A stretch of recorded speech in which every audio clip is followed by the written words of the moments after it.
శ్రీ గురుభ్యో నమ. నిత్యము భగవద్గీత పఠనం చేస్తూ ఉన్నాం. ఇందులో భాగంగా ఈవేళ మనం కర్మ సన్యాస యోగం 5వ అధ్యాయమునందు 12వ శ్లోకాన్ని పరిశీలన చేసుకుందాం. అందరూ కూడా భక్తి శ్రద్ధలతో పరిశీలన చేసుకుందాం. యుక్తః కర్మఫలం త్యక్త్వా శాంతిమాప్నోతి నైష్టికీం అయుక్తః కామకారేణ ఫలే సక్తో నిబధ్యతే.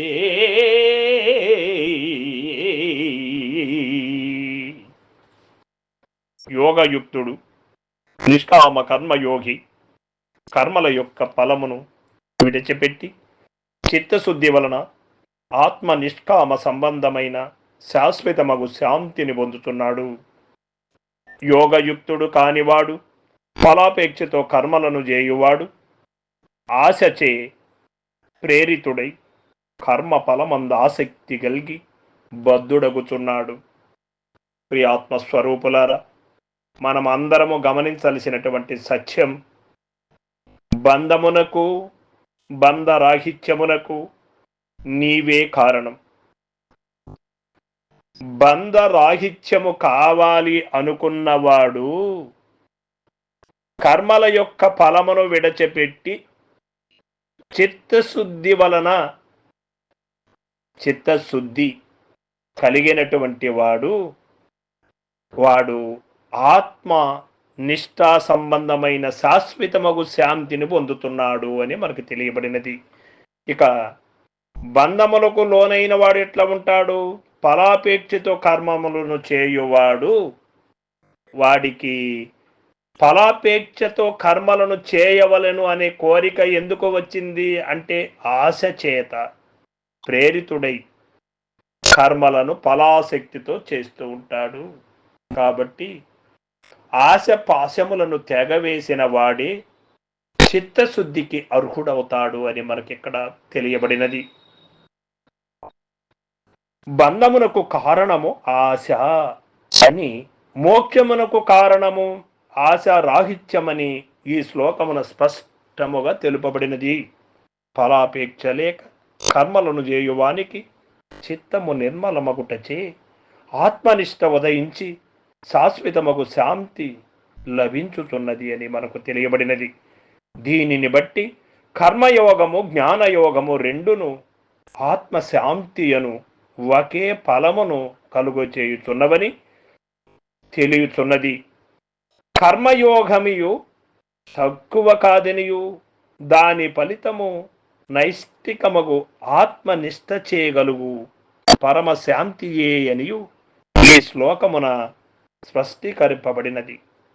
చాలామంది అనుకుంటూ ఉంటారు మన వాళ్ళు, ఈ సంసార భవబంధములో నేను చిక్కుకొని ఉన్నాను, కర్మములు చేయక తప్పడము లేదు, అనగా పనులు చేయక తప్పడము లేదు, ఈ పనులు చేస్తూ ఉంటే నేను మోక్షాన్ని పొందగలనో లేదో అని అనుమానం వ్యక్తం పరుస్తూ ఉంటారు.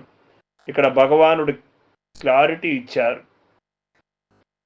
కర్మ ఫలత్యాగి జ్ఞాని ఎంత గొప్పవాడో అదే మాదిరిగా కర్మములు చేస్తూ కూడా ఆ ఫలత్యాగి నిష్కామ కర్మయోగి ఆ యోగితో జ్ఞానయోగితో సమానమే కానీ తక్కువ ఏమి కాదు అని ఇక్కడ మనకు తెలియబడుతుంది.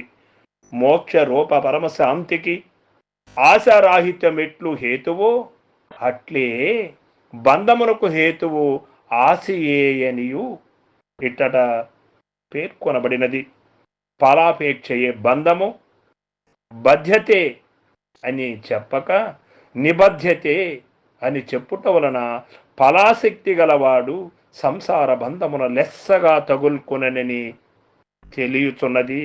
కాబట్టి సాధకులు ఈ విషయమున కడు జాగరూకులై వారు చేయు సమస్త కార్యములను ఈశ్వరార్పణ బుద్ధితో చేయుచు ఫలములందు ఆపేక్ష లేక ఉండవలెను అని, అప్పుడే స్థిరమైన శాంతి లభ్యమగునని మనకు ఈ 12వ శ్లోకం 5వ అధ్యాయమునందు తెలియబడుతూ ఉన్నది. శాంతికి ఉపాయమిద్దియో భగవానుడి శ్లోకమున నిరూపించుచున్నాడు.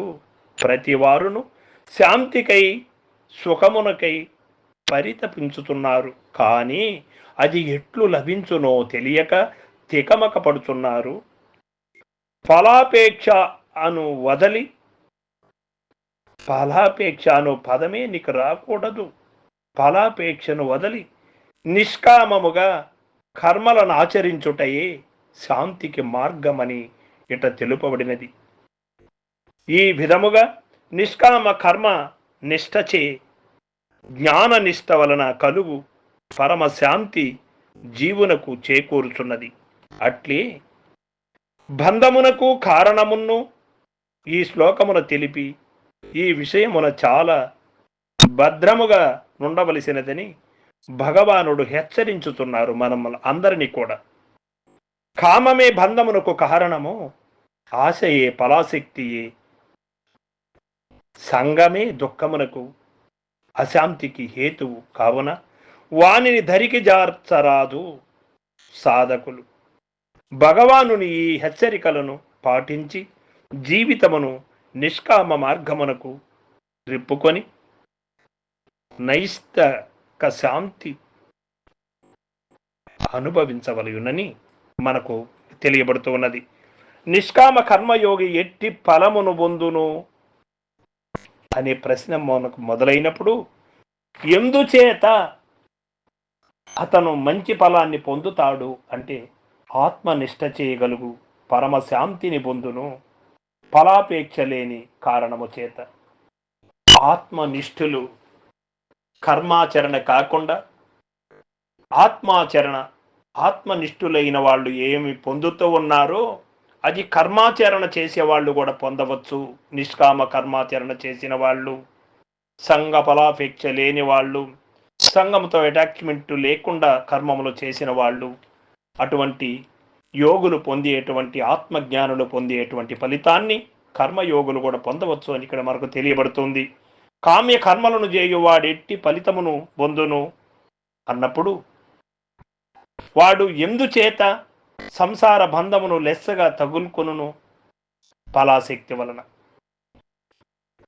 దీనిని బట్టి బంధ మోక్షములకు కారణమేమని తేలుచున్నది అన్నప్పుడు, కర్మలందు ఫలాపేక్ష కలిగి ఉండుటయే బంధము, అది లేకుండుటయే అనగా అనాసక్తియే మోక్షమునకు కారణం.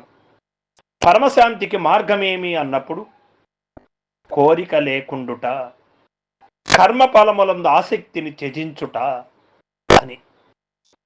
బంధమునకు హేతువేమి అన్నప్పుడు కామమే, కర్మ ఫలాసక్తియే. ఇదే మనిషికి బంధమునకు కారణం. విపరీతమైన కోరికలమయమై కర్మ ఫలాన్ని కోరుతూ కోరుతూ చేసేది మనిషిని బంధింపజేస్తుంది అని మనకి ఇక్కడ తెలియబడినది. సర్వం సద్గురు పాదార్పణమస్తు. జై గురుదేవ.